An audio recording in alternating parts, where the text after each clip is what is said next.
24/7 এই হচ্ছে AGT Live 24/7 This is AGT Live 24/7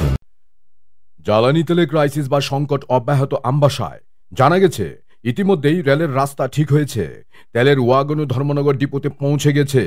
সেখান থেকে ট্যাঙ্কারে করে রাজ্যের প্রতিটি মহকুমায় তেল পৌঁছানোর কাজটিও শুরু হয়েছে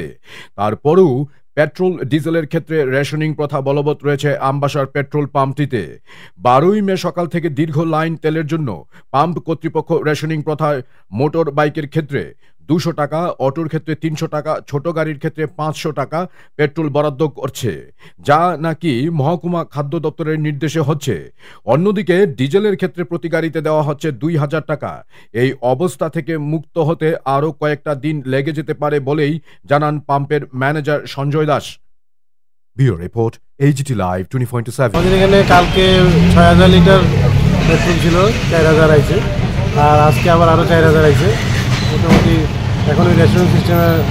স্বাভাবিকভাবে চলছে আর কালকে আবার ধর্মনগরে ওয়াগন এসছে আজকে লোডিং হবে তাহলে আজকে থেকে তেলের ক্রাইসিসটা কমবে আশা করা যায় অনেকটা কমে যাবে ডিজেলও এসছে ওয়াগন ডিজেল আজকে লোডিং হচ্ছে কালকে আমাদের এখানে 8000 লিটার এসছে আর এমনি ক্রাইসিসটা কীরকম চলছে ক্রাইসিস তো এখনও আছে কারণ